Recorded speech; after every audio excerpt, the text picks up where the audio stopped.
Then with a fierce and confident expression on her face, she raised the magic circle above her.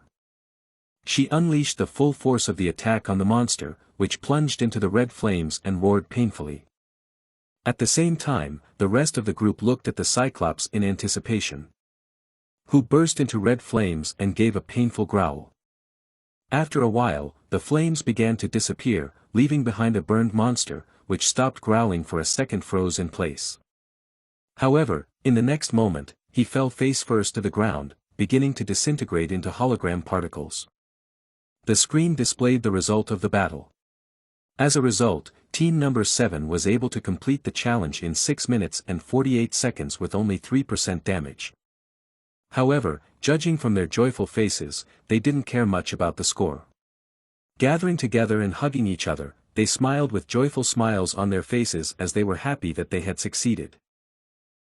When they came out of the simulation room, Professor Jane was waiting for them and said congratulations on clearing, Group 7.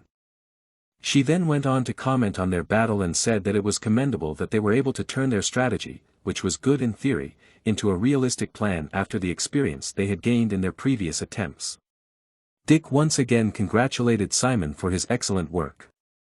But the professor also pointed out some shortcomings. She pointed out that there was a strong tendency to rely on the ability of one summoner, and the length of fighting time was too long, but overall, she had favorable comments. She also advised them to raise the mastery of Dark Flare and Curses as much as possible during the rest of the time and the weekend, as spell boosting through spell duplication was a good solution, but they had enough mistakes and needed to practice and make their dark magic stronger. Cammy was enthusiastic about improving her skills so that she could show better results next time. That was the end of all the advice and comments from the professor, and the whole team happily thanked her. When they left the training room, some students applauded them, but there were also many who looked at them with envy. It took them a long time, but they finally managed to defeat Cyclops. Cindy praised Simon, then came over and raised her hand. As Simon also spread his fingers with a smiling face, she high-fived him loudly. Simon asked Cindy how her group had dealt with the Cyclops. She told him how she turned into a ghostly state that was immune to any physical attacks, dodged the Cyclops attacks, and then returned and repeatedly slashed with the jet black scythe that her teammates had made. While everyone was exchanging stories in a friendly atmosphere, only Hector, who was taking a break after finishing the simulation, had a turbulent glow light up in his eyes and gritted his teeth in anger. After all the teams had used up all their attempts, they were all let go. It was their last class for the day and tomorrow was finally the weekend. Malin said that during the simulation everyone realized their weaknesses, but when she heard how other students were planning to spend their weekend at Rochest, and it annoyed her. She wanted their team to practice on the weekend, not rest. Dick asked her what the real reason for her irritation was. And then he immediately answered his question that Malin was so angry because Cammy was asked out on a date and her the ace of the ivory tower was not. This did not sit well with Malin at all. Cammy told her what it was like, but she turned down the offer. Cammy continued by saying that she wanted to practice with Simon because she realized that she had failed during the simulation. After answering like that, Cammy moved her eyes and looked at Simon's face. But our hero was a real dumbass in these matters and skillfully pretended not to notice the girl's sympathy. Then, when she met Simon's eyes, she was startled and quickly looked down. Dick said he'd have to pass, he had his own business schedule. Malin glared at him, but she didn't say anything more than that. For Dick, who aimed to become a merchant, the weekend schedule was as important as a class. Malin stared at Simon with a murderous expression and asked him what excuses he would have. He felt a pang of conscience with Malin's question. He would have a busy day tomorrow and personal training to make up for the lack of preparatory courses, so he would have to decline. He tried to explain it to her gently. There are only a few days left until the actual battle. Simon was going to train really hard with Pierre this weekend. Actually, he didn't tell the other members of the group, but Simon's goal this time wasn't at the level of buying time with the undead. Simon was planning something that none of the summoning aspirants of Class A could even dare to do. Simon headed to the ruins to train with Pierre. He was a little afraid to go back to the Forbidden Forest, but Pierre was kind enough to pick him up in the forest. As Simon rode on Pierre's back, they reached the ruins in minutes. As Simon entered, the conscripted skeletons approached him like puppies greeting their owner. Simon greeted them, smiled and patted their heads. Before that, Simon had bought a lot of different weapons for his skeletons, and when he opened his subspace, Pierre wondered if he really came to train or if he decided to move here to live and brought all his stuff. When Pierre was repairing the skeletons, he was surprised by their poor condition after the battle with Cyclops in the simulation. The skeletons that were injured during the simulation needed time to recover, so Pierre suggested using a human-type skeleton. It is quite difficult for a beginner to control such a skeleton, so he had to be careful. Pierre wanted to teach Simon how to control several skeletons at the same time, so before the training session, he asked him how many he could control at the moment. Simon replied that he could not control more than 2 at the same time. If he tried to control more than 3 units simultaneously, the thoughts in his head got entangled, and the command system fell into disarray. Most of all, he couldn't bear it as his mental strength rapidly went down, and a bad headache occurred. Hearing his response, Pierre reassured him that it doesn't matter how many you can control at once, it's how well you do it, even if it's 1 or 2 skeletons. Pierre suggested that they conduct a practice battle using no more than 2 skeletons. Simon agreed. And now there were 2 skeletons on each side, ready to fight. The battle began, and Pierre told Simon to attack first. Simon sent his skeletons to attack, and immediately 2 skeletons with swords jumped off the floor. Pierre also made his 2 sword-wielding skeletons charge in. A continuous clash, the harsh sound of iron hitting iron resounded as the swords collided. As Simon was contemplating on what move to make next, when Pierre's 2 skeletons with spears attacked and thrust their weapons from behind. Simon's skeletons withdrew and tried to dodge, but it was not enough, and the spear scratched the face of one of the skeletons. Then, Pierre's skeletons with swords in front pushed back the skeletons who lost their balance. Simon's skeletons took the sword strikes in a precarious position with their backs bent. Then, as if they were waiting, the skeletons with spears returned and hit the legs with their spears, and Simon's skeletons fell to the floor, suppressed. In a moment, Simon's skeletons were already on the floor. He had lost. He accused Pierre of not playing fair. They had agreed to use no more than 2 skeletons at a time, and he used 4.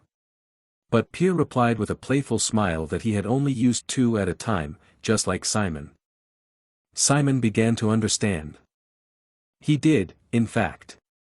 Pierre first moved the skeletons with the swords, then the skeletons with the spears.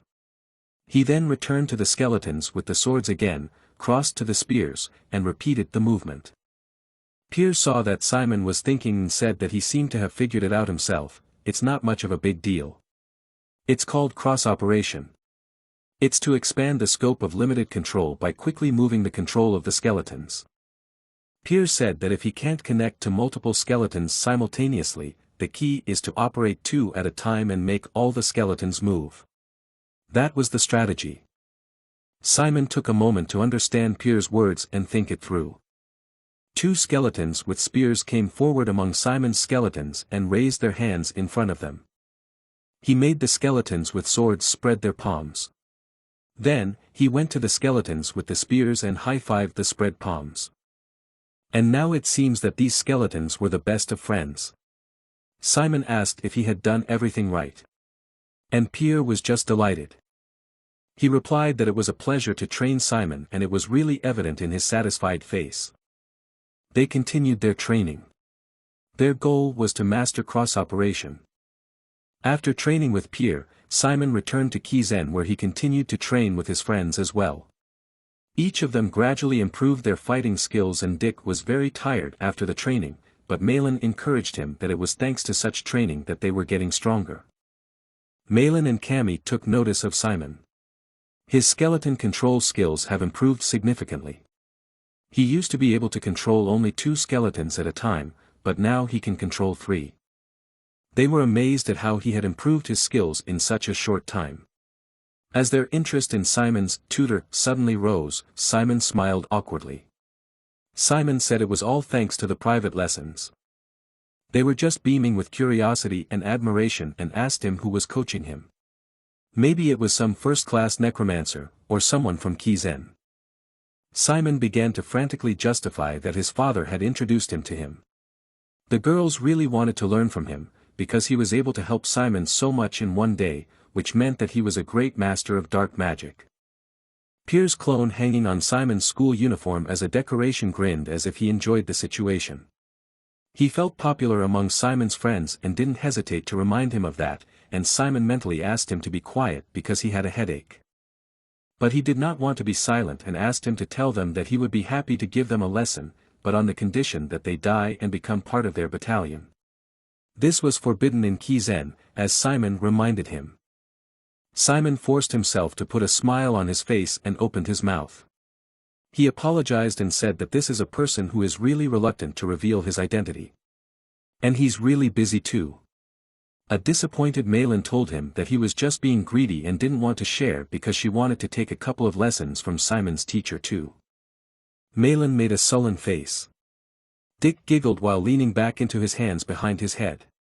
He said that Simon had every right not to name his teacher, because the competition in Kizen was very high and if anyone was better at summoning creatures than him, he would have to leave because of their stupid agreement. Jumping to her feet, Malin shouted that she would outperform Simon even without private lessons and added that they should all get up and continue training. The weekend had passed, and a new week came with the scheduled Cyclops performance evaluation. At the same time, there was one big change in Kizen's school life from this week on. That the student protection period had completely ended. The professors could officially evaluate and grade the students now, and they could also punish or take disciplinary action. The professors of Kizen revealed their true colors as if they had been waiting for it. Their attitudes had completely flipped, to the point that it almost made the students doubt if they were the same professors who treated them with kindness. Classes became harder, and students who couldn't keep up with the classes were mercilessly deducted. Students who were judged to be underperforming were also expelled from class. The students were weeping at the changed attitude of the professors, but only now could they feel the reality that they were in Kizen where weaklings were not needed. As proof of that statement, 19 people packed their things after the student protection period was lifted for 2 days. Despite the midterm exam, performance assessment, and dual assessment not yet being conducted, the dropout rate was this high. Simon also had a hard time adjusting to the changed atmosphere during the 2 days when the student protection period was lifted. Professor Bahil was especially unbearable, looking at students' homework and calling it garbage. And the students with the worst ones were immediately expelled from Kizen, saying that they were not worthy of being students and he did not want to see them again. And already 20 students were expelled on the first day. The students resented the little things that some professors took off their points for and how their classes changed after the defense period was over. If there was a professor who treated students the same as before, it was Hongpeng. To speak the truth, she didn't really care about the student protection period at all, as she made the students hang on a running hippo and climb a hill with a curse on since the beginning of the class. She even recklessly bumped them into a herd of hippos. So, unlike other professors' classes, where their difficulty jumped, Hongpeng's classes were the same. The students came to a point where they felt relatively comfortable with the combat magic class. Of course, Hongpeng wasn't really a professor who nitpicked students and gave them deductions or put pressure on them mentally either. Dick, who was running next to Simon while breathing heavily, said that still, it's way better to run thoughtlessly like this. Simon and Dick turned their heads. And they were surprised to see Malin, who usually was always behind in every running session, was catching up with the two today. Simon asked her what had gotten into her and when she had learned to run like that, and advised her not to overdo it. Instead of answering, Malin bit her lip and ran past the two of them at the end. Dick's eyes shook. He breathing heavily said how desperate she is to run like this and by the way, what's wrong with her even if tomorrow is the Cyclops performance evaluation. Simon remembered his conversation with Cammy, who had told him something about Malin. Cammy had asked him then if he had practiced physical exercises with Malin. And then added that when she was practicing the curses of exhaustion, Malin had been practicing physically all day.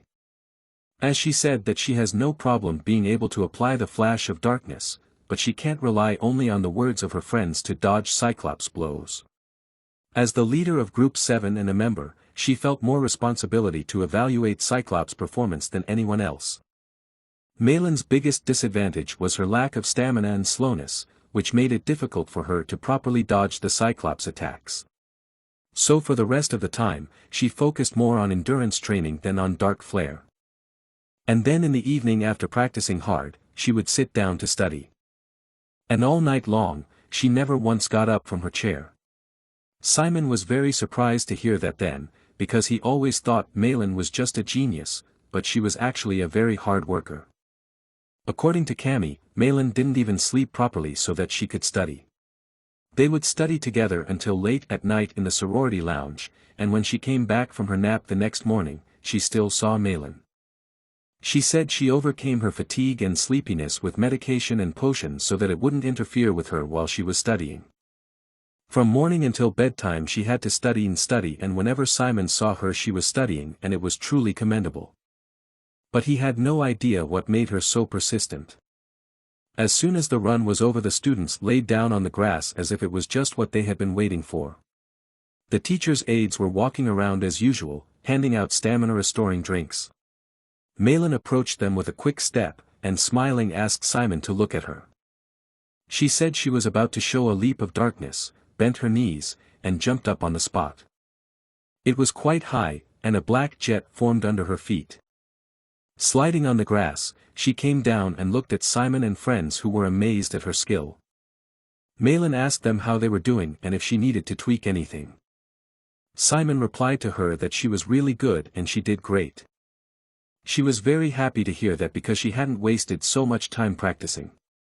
Simon replied to her that she was really amazing. To overcome weakness in such a short time. As Cammy said, it was an amazing accomplishment. Of course, backstage, she had to put in an unthinkable amount of effort. And still she looked like she was abusing her legs. When she landed, their condition didn't look the best. Simon advised her not to exert herself too much, worrying about her health. He reasoned that they were able to defeat the Cyclops during the simulation, so they would also be able to handle the real one and get a good grade. But Malin had a fire in her eyes, and she was not going to be satisfied with just a score and a good grade. She wanted to be the best among all the teams. She said her goal was first place and she would try her best to get it. As Simon was about to open his mouth to say something, the teacher's aides clapped their hands and told everyone to get up and start running towards the next goal. Simon stared at Malin for a moment, trying to guess what was motivating her. But then he stood up and walked towards the others. The students who were already accustomed to Hong Peng's classes quickly stood up and lined up. At the professor's command, everyone ran down the slope, enjoying the cool breeze and the incredible view around them. After all, in this place where yellow flowers were blooming, it looked as if the entire mountain was covered in gold. Simon couldn't help but marvel at how Hong Peng only chose to study in places with beautiful natural scenery. When they reached the next point on the trail, Simon stopped to catch his breath, but Hong Peng immediately approached him. She asked him if he was practicing the jet black operation that she had taught him properly. He responded by assuring her that of course he was practicing. Hong Peng had taught Simon the technique of temporarily increasing the body's capability by activating the jet black in the body. The professor was delighted with how fast Simon was learning and kept telling him that magical combat would suit him better than any other subject. But their sweet conversation was interrupted by one of the assistants, who ran to the professor with some urgent news. It turned out that one of the students had hurt herself and sprained the ligaments in her ankle. Hong Peng ran after the assistant, but lastly told Simon to remember that only practice would help improve his skills. Simon walked over to his friends who along with all the students sat on the grass and drank the refreshments. He immediately asked Cammy where Malin was and she immediately said she didn't know. Cammy justified that she was behind all the time, as well as Dick, and they were looking for her together after they reached the right point. And they hoped that Simon had seen her. But unfortunately for them, he didn't know where she was either. Professor Hong Peng asked her assistant what happened. He carried the girl on his shoulders and told her that the injury looked serious. The students, seeing all this, began to whisper among themselves. Indescribable horror seized our friends when they saw who it was. It was Malin, and the bandage was wrapped around her ankle. After this incident she was taken to the medical center, and there, after a detailed examination and bandaging, the doctor came to her and told her that her ankle ligaments were very badly stretched. And now, for the time being, make use of crutches, and going to classes is fine, but make sure to skip all classes with physical activities for about a week. Her friends were shocked at this news and didn't know what to say. Malin jumped up from the bed trying to convince the doctor that she could walk and that she was fine because nothing serious had happened. The next moment, however, she nearly fell over from the pain and Cammy had to hold her up. The doctor was relentless and addressed her in a confident voice, saying that this is an order, not a recommendation. Malin was confused. Now she would have to skip the test. The doctor continued that he gets that she's passionate about the classes, but there are things without exceptions, and for him the patient's recovery comes first. He's going to exclude her from all classes that require physical activities for a week. Malin clenched her fists with helplessness at this news. Cammy tried to comfort her and felt really sorry for her. Malin was very upset, but she couldn't afford to cry in front of everyone, so she asked everyone to leave her alone for a while. Everyone except Simon started to leave, going to listen to the request. Cammy noticed that he wasn't going anywhere and asked what he was waiting for. But Simon gathered his resolve and told Malin that nothing would change if she drowned in self-pity. Cammy and Dick were surprised. It was a very cold statement that was unlike the usual Simon. Malin asked in desperation what he suggested she do then, what they could do about the upcoming fight with Cyclops. Simon answered her that they would surely find a way out. She laughed. It was a very self-mocking and hysterical laugh. Then she said, "You know it too, right? This is the tactic that we worked hard and planned on for a week. We practiced desperately only in this position, and tomorrow is the actual battle against the living Cyclops. What the hell do you mean by a way out?" Dick and Cammy didn't know what to say to her. Then she asked if he was laughing at her, and even if he was, let him laugh all he wanted because it was her fault. And all of them will get the lowest grades for practice because of her, and then they will be kicked out of Kizen, and all because of her. After all, she hurt herself because she was trying too hard. But Simon confidently stopped her, telling her that enough was enough. He had an idea how to solve everything. Dick and Cammy looked at him in surprise, and he told everyone that if it was okay with everyone, then tomorrow he would be the attacker instead of Malin. Simon's eyes gleamed. The three of them suddenly felt goosebumps rising up their backs. Was that really Simon? It almost felt like he was a different person. The next day, all the first-year students walked down a corridor of dark and ancient dungeons lit by dim lamps. The students wondered how such a small island could have so many dungeons and ruins. Kizen's underground dungeons were some sort of supersized prison that kept the monsters from the continent captured. Not only monsters, but all kinds of terrible criminals in the continent were also said to be imprisoned at the bottom of the dungeon. Dick assumed that what they had seen was only a small part of Nephthys' collection, who after her travels across the continent had brought interesting locations to the island. Cammy was very surprised. She turned to Dick and asked if it was really Nephthys' work. She found it hard to believe, but Dick was sure it was. Meanwhile, Simon and Malin, leaning on a crutch, walked side by side in silence and a dark atmosphere. There was an understandable reason for this, and around them they could hear the students whispering to each other about their team's bad luck. Some felt sorry for them, but most were just glad to be rid of the competition. Malin found it especially painful and hard to bear the whispers behind her back, because they were saying that if the attacking member is in that state, they can't do anything about it. It's all screwed up from the start till the end. Cammy hesitantly asked if they were going to be okay, and Dick was sure they were, and he was going to show what he could do. And asked her to trust Simon because he knew exactly what to do. His confidence to Simon, who couldn't figure out what he might have missed in his new plan. When they arrived at the venue, they had to wait their turn until one of the assistants called their team forward. When they stepped forward into the arena, the other students didn't understand what was going on. Why were they still participating with the injured contestant? Hadn't the doctor forbidden her? But then they saw that Simon would be in front, which created a new wave of whispers and talk among the students. Someone said that they wanted to show that they were trying their best until the very end to get extra or even if they couldn't defeat the Cyclops. Watching everything from the back rows was Hector. From the look on his face, it was absolutely clear that he did not wish the number 7 team any good. Before the test began, Simon addressed his team and assured them that everything would be fine. Even though the situation was a little different, it didn't mean that they had tried in vain to prepare. And he asked them to work hard until the end. To show everyone what they can do. At the command of one of the assistants, a Cyclops was released into the arena, who was staring at them furiously with his unseeing red eyes and breathing heavily. He was chained and under a restraining curse. Its size was gigantic, it seemed to be bigger than in the simulation, and there was something else that was different from the simulation. It was the smell. The Cyclops stank incredibly badly so that tears came to my eyes. Suddenly the shackles fell off the Cyclops with a clatter. And there was the voice of Professor Jane, who warned them that now their test would begin, but they did not need to force themselves too much. And if they felt that they couldn't handle it, they were to immediately ask for the trial to stop. After the last warnings, a curse was lifted from the Cyclops, which dissipated with a small explosion. The very next moment, the professor's words were heard that the trial had begun. And the Cyclops ran to attack without delay with a shout.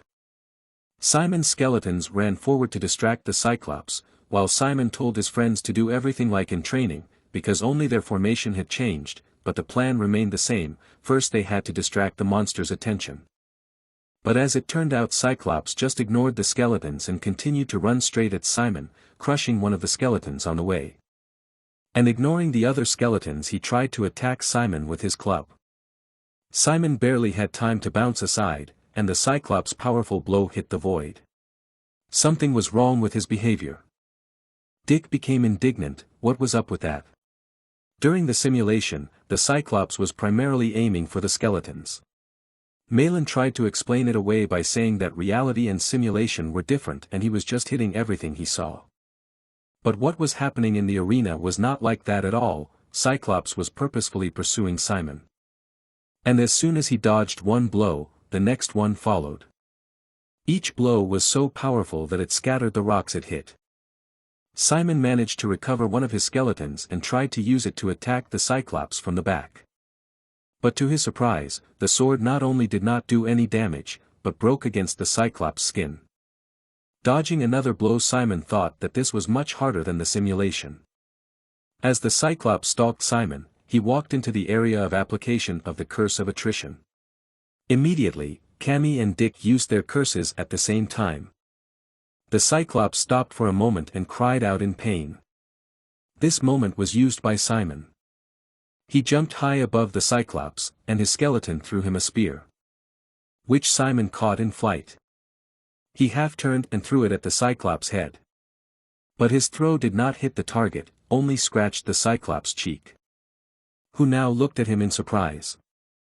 Simon landed some ground and pound. This time he was so close, but he lacked accuracy. The Cyclops came to his senses and continued his furious hunt for Simon. Dodging time after time, Simon thought that if he hadn't learned to control the darkness he would have been out long ago. Right now, he was only holding on thanks to Hong Peng's lessons. But it couldn't go on like this for long, and at one moment, the Cyclops brought his club right above him. It struck with force, aiming straight at him. Everyone was notified that Simon's shield level had decreased to 72%. And that was from a simple scratch, because Simon had managed to dodge. It was too much. Simon held on to his bruised arm and tried to regain consciousness. Meanwhile, in the observation room, one of the assistants came up to Professor Jane and said that there seemed to be something wrong with the Cyclops, because it was much stronger than the other teams. Even strong curses didn't work on it. He recommended that she stop the test immediately and replace the Cyclops with another one. However, the professor didn't think so and suggested he'd better observe for now. The assistant started to protest that it wasn't fair, but she paid absolutely no attention to him and continued to watch the screens. Then she added that honesty is not an important quality in Kizen. She continued to grade them as if nothing had happened. then questioned her assistant, do they only choose weak opponents for real combat? Do warriors surrender immediately after it turns out that their opponent exceeds their expectations or when unforeseen circumstances come up? The assistant could not find anything to answer her. But then he did answer her that this was not a real battle, but a simulation, and these students were too young and inexperienced for real battles. The professor still stood her ground. She thought that age didn't matter. What was important wasn't the numerical values such as tests or scores, but what a student could learn from a particular experience. In other words, what was important was that they were from Kizen and should be able to get out of any situation and learn from it. So she advised the assistant to trust them and just see what they can do. And added that from the looks of it, they had already guessed what they needed to change in their strategy. Meanwhile, Simon was hiding behind one of the ruined pillars, trying to catch his breath. Simon realized exactly what was wrong, and after a little breathing he was going to act in a new way. Dick meanwhile couldn't understand why there was absolutely no effect from the 3 simultaneous curses of exhaustion. He looked at this Cyclops and didn't realize how many more times they would need to use attrition to stop him and what would be left of Simon in that time. Simon advised them to give up trying to use the attrition curses since they didn't seem to have any effect on the monster. Malin was indignant that this couldn't be the case, since they had all seen how all the other teams had succeeded in using attrition. Simon replied that he didn't know why that was, maybe they were just unlucky in that they had gotten a Cyclops in good shape. But they needed to change their strategy and attack differently. But the question remained, how? The attacking member, the drawing of attention with the undead, and even the cursing didn't work. Everything they had planned was in vain. What more were they supposed to do here? Simon rose from his hiding place and said whatever they had to do, just do what they want and can do. His movement caught the Cyclops' red eye and it began to turn toward him. Simon, standing right in front of the giant, advised them to forget about the tactics they were developing. And ran towards the Cyclops, telling them to help him as much as they wanted. He ran as fast as he could and dodged the Cyclops' club. Hearing his reply, Cammy immediately attacked the Cyclops with a spell of blood silk, which immediately blocked the enemy's vision. She smiled happily and said that she could help Simon as much as she wanted. At the same time, Dick tossed Simon 2 blades with blades covered in darkness, telling him he could use them. The skeletons jumped high into the air and caught the darkness-enhanced swords, then rushed at the unsuspecting Cyclops, intending to strike him from the back. In the next moment, the skeletons armed with blades struck at the Cyclops' unprotected back. The Cyclops roared painfully, then tried to remove the bloody silk from his head. At the same time, Simon told himself to focus. There were still too many different thoughts in his head. The fierce battle continued. Perhaps it was madness, but he closed his eyes. The noise on the field instantly subsided. His consciousness expanded and his spirit strengthened. The sound disappeared and time slowed down. This was the world Bahil had shown him in his curses class. With a single experience, Simon was able to partially replicate that image. Thanking Professor Bahil to himself, Simon opened his eyes. A large number of armed skeletons burst out of subspace onto the ground. Following Simon's orders, they immediately attacked the Cyclops, who had already freed himself from the red silk and raised his cudgel in the air with a menacing roar. But the skeletons did not care about the size or strength of the enemy, because they obeyed the will of their summoner. Simon split them up and sent 3 skeletons at a time to the Cyclops with a cross-action. Some furiously attacked the leg, while others tried to do damage to the giant's back. A few more warlike skeletons at the same time threw several spears at once at the Cyclops, which were reinforced by a spell. The Cyclops covered himself with his arm, but the pain even from a hit to his arm was very strong. Yes, so much so that the next moment he opened his eyes wide in pain and let out a very loud painful roar. The students watching from the waiting room, seeing a strategy that was not in the introduction, began to wonder if team number 7 had come up with a new plan. Someone answered that since they had changed the formation, the plan must have changed as well. Hector, who was sitting behind the others, smirked as he watched the fight. At the same time, Simon, breathing heavily and with abrasions on his body, was thinking to himself that he was still missing something. It was as if he felt he could do better. Suddenly he remembered the words of Feyre, who had told him that in order to move the undead one must have a strong will. And so all high-level necromancers should be able to act in all situations. And also with the same fervor they should use emotions like anger, hatred, because the more negative the emotion was, the stronger the effect was. Hate, anger, a determination stronger than anything in the world, these were the emotions that overwhelmed him at that moment. Simon opened his eyes wide. Kill him, were his only thoughts that filled his every thought. The recovery speed of the damaged skeletons became faster. At this moment, under Simon's absolute order, the Legion existed to destroy Cyclops. The students who were watching all of this were amazed at what was happening, as they had never seen the undead summoned by a necromancer be so strong and bloodthirsty before. A relentless assault. A strike route with no pattern. A mixture of the irregular and the regular. It was a scene that truly showed the essence of the necromancer. The Cyclops who could no longer bear this pain roared furiously, throwing the skeletons away from him. Then exploded in rage with countless wounds all over his body, pierced the skeletons and rushed at Simon.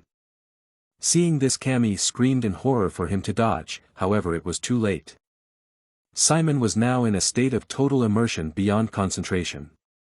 His reaction was delayed. No sooner had Simon prepared himself than the Cyclops club came crashing down on his head. Black elemental magic, dark ice, wall of ice, spoke a cold and confident voice that belonged to the Malin standing behind him. Hearing those words, Simon turned around with incomprehension. A bright blue light began to shine in front of him. The next moment, a huge wall of ice appeared in front of him and blocked the monster's attack. Turning to the incomprehensible and confused Simon, Malin shouted in a firm voice to him not to stop, as he would succeed. The ice wall continued to rise, preventing the Cyclops from moving. He tried to break free from the wall, and the blood from his wounds soaked the blue glacier. Simon, who was able to catch his breath thanks to this, looked at the Cyclops breaking through the ice wall, saying that all the conditions had finally been met, then shouted to Cammy to start. When she heard the boy's words, the girl said she understood. She used a spell that only vampires could use, which made her eyes bleed. And in the next moment, black flames erupted all over the body of Camabears, who was standing in the established pose. Her hair swept upward, and red, tear-like streams of blood flowed from her eyes. A flower amongst flowers in blood magic. Specifically the spell Bleed Overflow. Forearms, chest, shoulders, thighs, and heels. Fountains of blood gushed from the countless wounds that Simon's skeletons had inflicted so far. The bleed and poison spells were the most powerful means of support a team member in a given position could provide. The scene where blood flowed from wounds all over the huge monster's body was both terrifying and amazing. In an instant, the entire dungeon was colored red. Cammy, who had used up too much energy, began to fall to the ground, staggering from anemia, but she was caught by Dick, who had arrived in time to stop her from falling. That was the end of her work. Breathing heavily, she shouted to Simon that everything was now in his hands. Hearing the girl's words, Simon shouted for them not to worry and leave it to him. This time he put his hands in the air. This was a skill he had practiced over and over again until now. In fact, it was a secret skill that out of all the Kizen freshmen, only he knew. The skeleton bones scattered on the ground of the dungeon flew into the air. Simon clenched his fist. After which, he applied the skill, Simon Phalantia Original, Bone Nail. As a result of which, the many bones floating in the air flew forward and pierced into the Cyclops' wounds opened by Camabear's bleeding magic. A secret technique that allowed over 100 wounds to be attacked at once. The Cyclops went into a frenzy of pain. He screamed, toppled over onto his back, and began mindlessly banging his head against the wall. Simon clenched his fist and twisted his right arm to the side. The bones penetrated the wounds and began to gather toward the center to execute the restore order. They severed blood vessels, tore organs and penetrated through muscles. The development also caused a storm of emotion among those watching, who exclaimed in admiration at how cool it was. No one could have imagined such a stunning scene from Group 7. There was something about Simon and Group 7's performance that warmed their hearts as necromancers to the point where they completely forgot that they were competing against each other. However, on the battlefield, things were not as rosy as they might seem. Simon's right arm had gone stiff. It was impossible to order further recovery as he had used up all the jet black remaining on his bones. Realizing this, he shouted to the guys to throw potions. After listening to Simon, Dick and Malin took out the nervy potions and threw them at the wounded Cyclops. After the hit, the Cyclops' muscles could be seen twisting and contracting as the liquid from the potion entered the wound, which was a sign that everything was working. However, that alone was not enough. Looking at the badly wounded but still alive Cyclops, Simon, with hope in his eyes, asked himself not to get up. However, contrary to all expectations, the miracle did not happen. And Cyclops, covered in blood, and also emitting a fierce roar, began to rise to his feet. No one could not believe what was happening, because usually after such wounds he should have already died. Breathing heavily and with an angry look, Simon looked at the Cyclops, who, despite the fact that the bones of his body were twisted, blood sucked out, and organs smashed, he was approaching him like a living corpse. Realizing that anything short of instant death would be useless, he shouted to Dick to prepare reinforcements. Dick immediately threw him an enchanted claymore. The body of the sword was painted jet black. Then he added that he'd put all his jet black in it. It had a lifespan of only 10 minutes. After catching the sword, Simon replied that it should be enough as they would direct all the darkness at the monster. Simon grabbed the hilt of the claymore and adopted a fighting stance. He could no longer use the activation technique he had learned from Hongpeng. In such a situation, both the monster and Simon had run out of strength. From now on, it was a battle of wills. Simon too rushed forward with determination and grit, holding the enchanted claymore in his hands. The Cyclops reached out in fury to grab Simon, but his movements were incomparably slower and sluggish than at first. And just as Simon was about to catch his slack, something happened. Suddenly his body froze in place, and the world around him turned an unfamiliar color. His vision flickered. Because he was pushing the Cyclops, he didn't even realize that his strength, both physical and mental, was at its limit. His right leg jerked and slipped, causing Simon's body to roll on the ground. Kneeling on his knees, he tried to comprehend what had happened. At the same time, in the waiting room, Cindy and Jamie were excitedly shouting for him to get up and cheering him on, saying that he could beat him. At that moment, even Hector, who had been sitting on the chair all this time, got up from his seat and stared shocked at the battlefield. However, he wasn't the only one who stood up from his seat. In the observation room, not paying attention to the fallen notebook and pen, Professor Jane got up from her chair. Seeing her stare as she watched the unfolding events, the assistant was shocked, as she had been his boss for 5 years, but this was the first time he had seen her behave like this. At the same time, Simon, who was kneeling and unable to move, was staring at the huge club that was approaching him at breakneck speed. The next moment, however, a blue magic circle lit up beneath him. It was followed by Malin's voice, shouting at him to jump. Clenching his teeth, Simon rose to his feet with firm confidence and prepared to jump. The very next moment, he pushed off the ice that had thrown him, and Simon found himself high in the air. He dodged the Cyclops' attack, which immediately hit him where he had just been. However, Simon's problems didn't end there, as he began to fall right onto the Cyclops' back. This could have been a great chance to deal with the monster, but not in Simon's case, because in the next moment his eyes reflected a huge club, which flew straight at him. In the next moment Cyclops struck a strong blow, which launched Simon like a rocket into the nearest wall, which he crashed into, creating a loud explosion. The screen in the waiting room showed that the resident had only 7% defense left. As Simon leaned away from the wall he had crashed into, he began to fall forward under the shouts of his comrades for him to hold on. Eventually, however, he managed to stay on his feet. Standing in a pompous pose with his head down, he began to raise his right arm. Then clenching it fiercely into a fist, He told himself with determination in his eyes that ending things like this was unworthy of a necromancer. Continuing to hold his hand in front of him, he began to pick up the scattered and broken bones. Gathering them together, the bone hands that held the sword.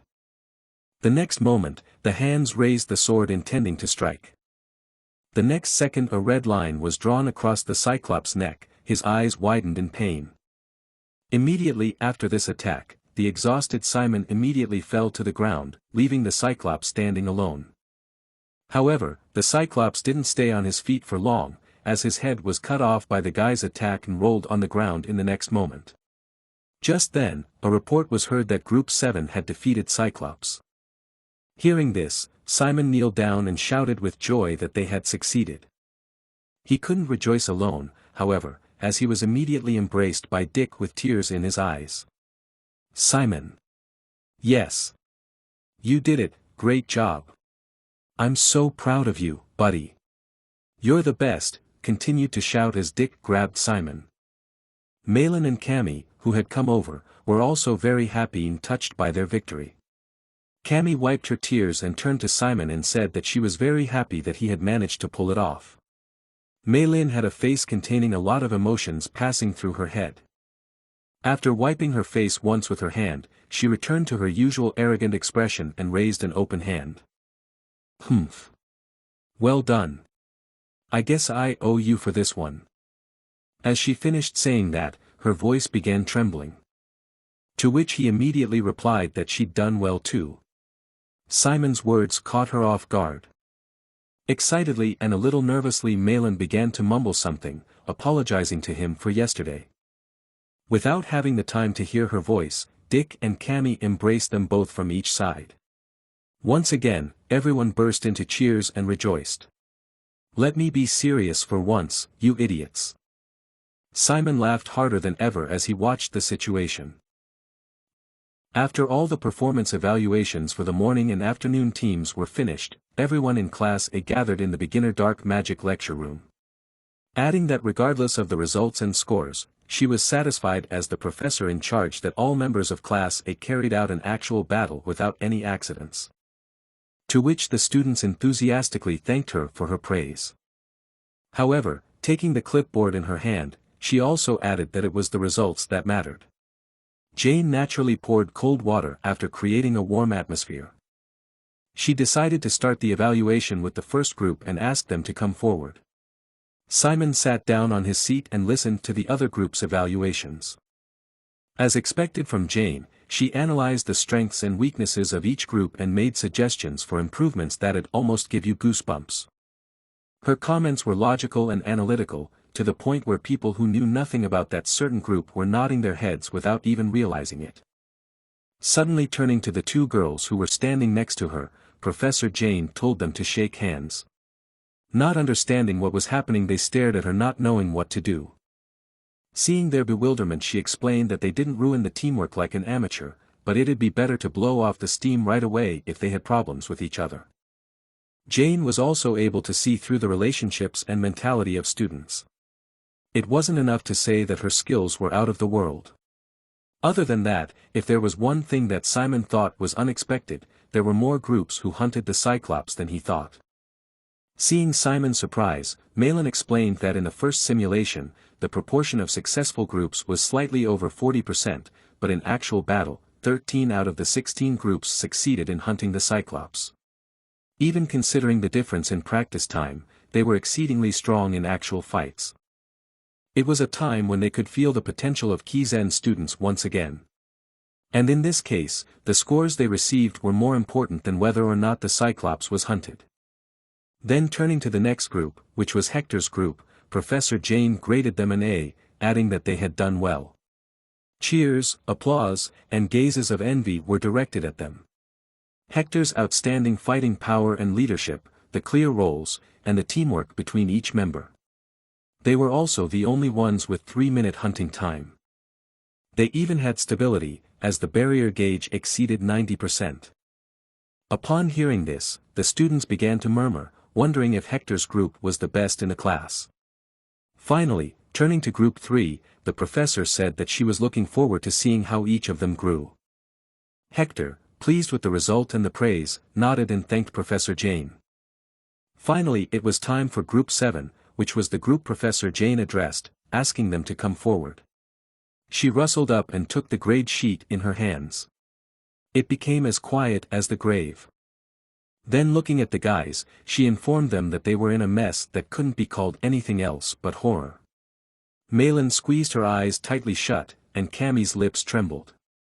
After which, the professor reported their elapsed time, 13 minutes and 58 seconds. The participants' barrier rate was also in the numbers, 7%. There were even haphazard and improvised actions that didn't match the originally planned strategies. Putting the documents aside, she looked at the group of 7 with expressionless eyes. They had nothing to say as she presented clear numerical values. All 4 were silent, and Jane opened her mouth.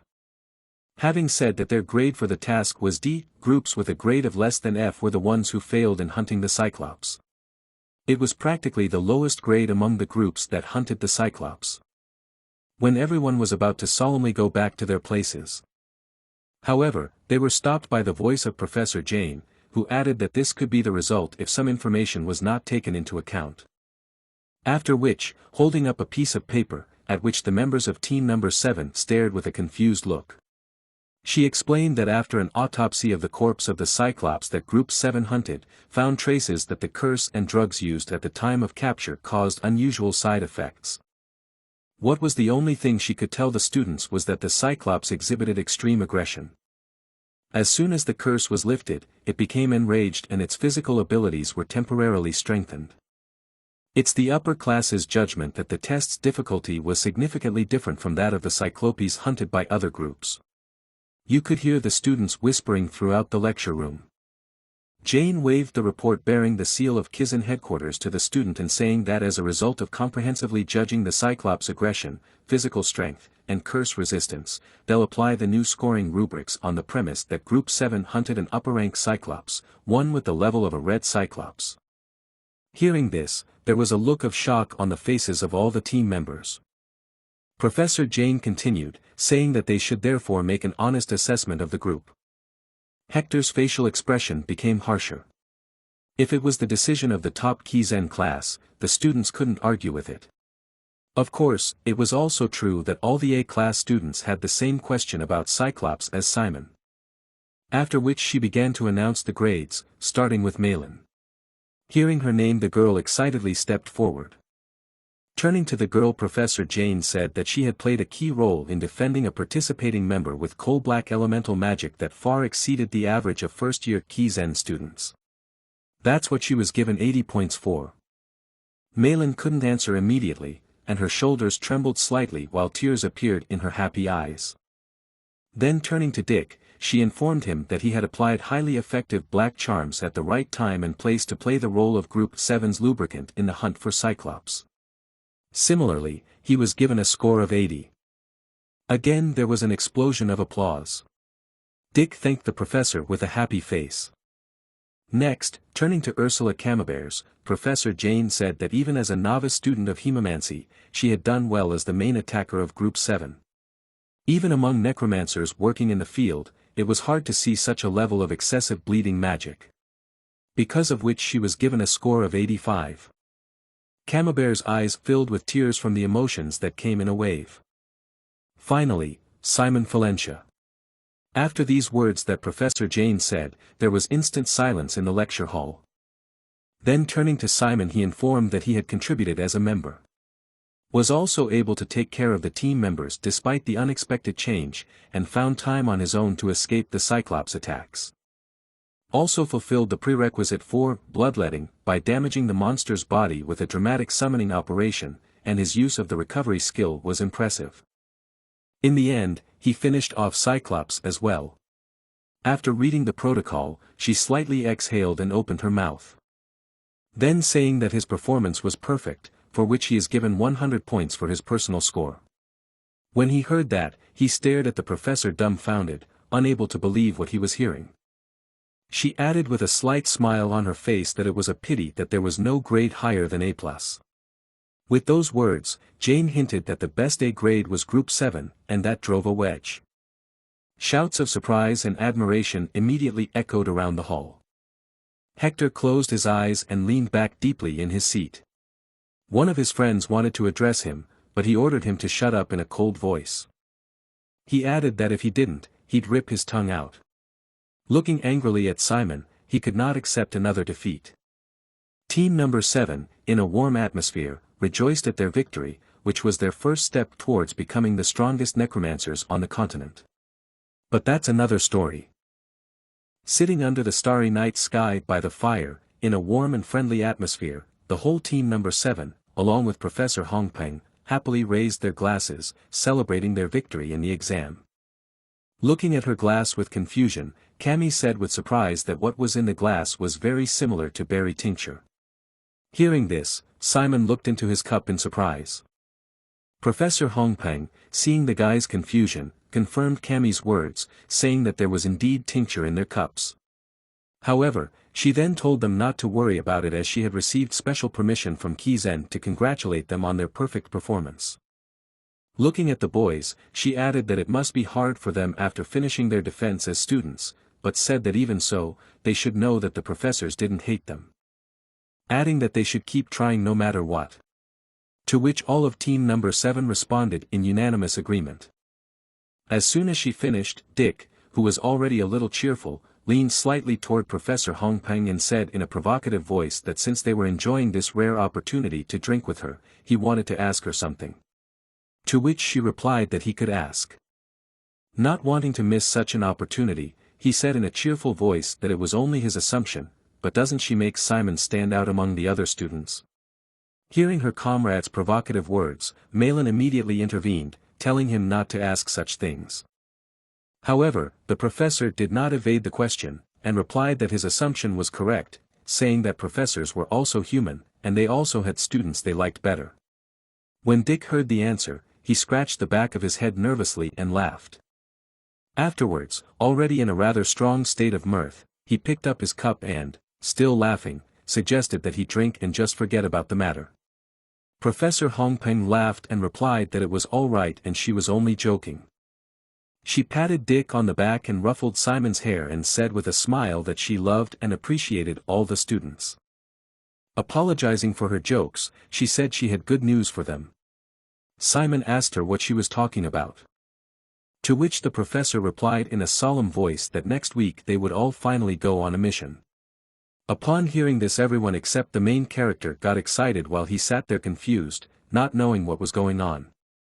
The next day on his return to Kizen. Walking through the alley, Dick was telling Simon about the mission, which was one of Kizen's major systems. Once the students' defense period was over, the mission period began, which usually took about 5 days, and during that time they could take themselves on various assignments outside of Kizen. The assignments were very varied, and could be as simple part-time jobs as well as monster slaying, personal defense, assassinations, and trial fights. It was impossible to list everything. Simon asked Dick in surprise what kind of test fights he was talking about. He replied that it meant that the students could get an assignment from an experienced necromancer. However, many of the assignments were dangerous, so Simon asked if there was any compensation for the risk.